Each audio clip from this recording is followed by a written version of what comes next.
Hey, my name's Travis. I want to take a second out of the workday to talk about the math behind the Delta variant and what we're about to go through, right? So, I understand people are frustrated. It's like, hey, we already went through this pandemonium a year ago. A bunch of us got vaccinated.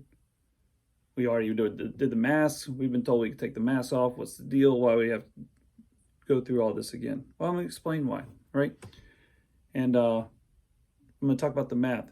There are two rates I'm going to talk about. The death rate, which we'll get to in a little bit, and then the rate of transmission, which is a measure of contagion known as R naught. It's how many people am I going to infect, right?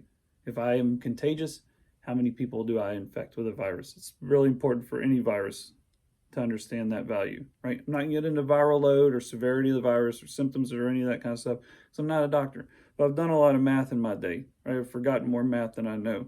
But luckily, this isn't necessarily even hard math that we're going to talk about. This is multiplication and addition, which we should all be able to do. So let's say I'm contagious with a virus that has an R naught of 2, right? So I'm going to infect 2 people, right?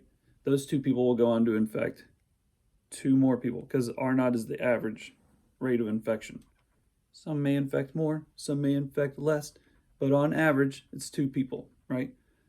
If you take yourself out of the population and you don't see anybody else, you don't transmit it to other people. But it's the average that we're concerned about here, right?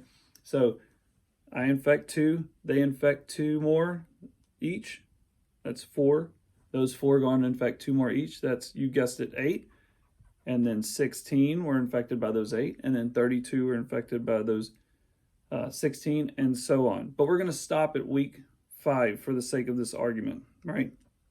So if you add all that up, it's 63 people that are infected by that one person within 5 weeks, right?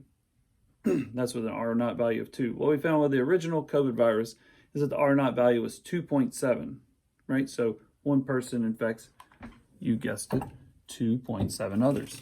Sorry for bumping around. I made a little chart here to help us talk through this, right? So one person in 1 week with an R naught equal to 2.7. Can you see that? Put that in parentheses right there. Week 1, they'll infect, 2.7 other people. Because it takes about a week. What we found is it takes about a week for one person with COVID to give it to another, to become contagious and give it to another person, right? And on average, with the original COVID virus, they give it to 2.7 other people, right? So week 1, 2.7. Week 2, those 2.7 spread it to 2.7 others, which is 7.3. Now, I'm going to round to the nearest 10th. Hope you're okay with that. If you're not, you can do the math yourself, right? Because this isn't my opinion on the math. This is just the math. So they infect 7.3 people. Those 7.3 people go on to infect 19.7 people, right? Those 19.7 people go on to infect 53.1 people. And those 53.1 people go on to infect 143.4 people. And then the total infected after 5 weeks. We'll pop the chalk line there. Say how many people are infected by that one person in 5 weeks? 227 people, right? It's a lot, right? So with Delta, R naught is 6. That's the best we know at this time, and it's probably north of 6. I've seen estimates that say closer to 7, but I'm going to say 6 for the sake of argument. That's also the average for transmission of the Delta variant in the vaccinated and unvaccinated communities put together. We don't know if R naught is different between the vaccinated and the unvaccinated communities, right?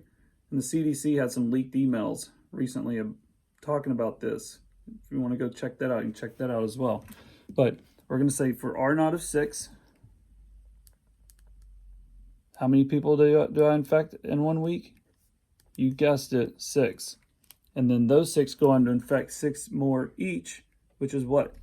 Yeah, 6 times 6 is 36. And then those 36 infect 216 people. And then those 216 people infect 1,296 people. And then those 1,296 people infect 7,776 people. Add it all up, total there, 9,331 people, right? All right, do you see that? So that's why the CDC is freaking out. That's why public health officials are freaking out, because this is not a matter of percentage points here in infection. This is a order of magnitude jump from 227 being infected with the original virus to 9,000 within a 5-week span. Now, this is the middle of a wave of people being infected. That one person's not necessarily the beginning. He's a tail end of somebody else's infections. It's a fractal, if you want to look at it that way. And it goes on, right? But for the sake of argument, I'm saying, how many people does one person infect? Because it's easy, it helps to be able to compare those two, right? During the same time period. Just pick 5 weeks. Now, how long does it take for those, for the people who will die from that group, how long does it take them to die? About 4 weeks on average, right? So they'll be hospitalized in 2 weeks and then die 2 weeks later, right? Very small number of people who are infected die. Now, the death rate in the United States for the original COVID virus was 1.8%. Not making it up. That's the number, right? Best that we know. If 1.8% of that 227 were to die, that's about 4 people, right? But let's be conservative, right? You like that word? We can say, we can use less than 1% for the death rate. So what's 1% of 227? You can do it. It's 2.2, right? So less than 1%, we'll say let me use a different color here. At less than 1%, 2 die, right? Over here, right? 1% of 9,331 is 93. So at less than 1%, 93 die. Now, that's if unvaccinated, right? So 99% of hospitalizations and deaths right now are among the unvaccinated. So let's be conservative again. Let's give the best case scenario. Let's say no deaths, right?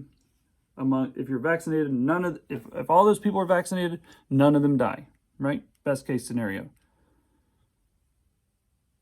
right? But worst case scenario is none of them are vaccinated and 93 of them die. So between 0 and 93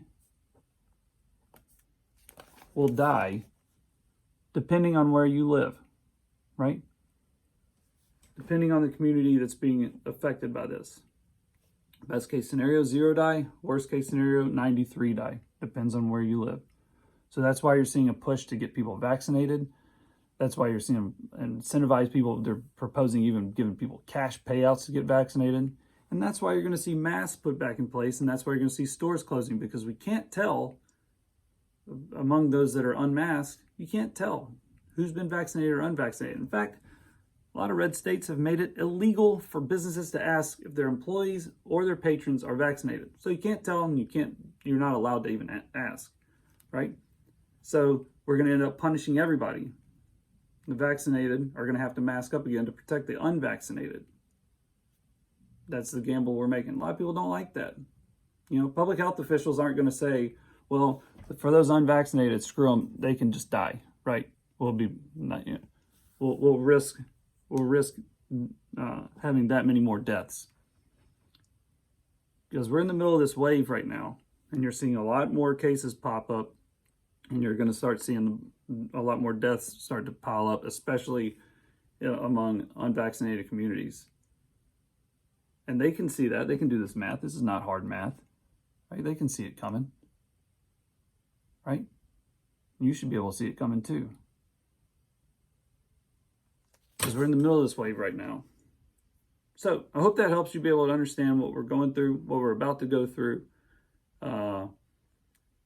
Please get vaccinated. That's it.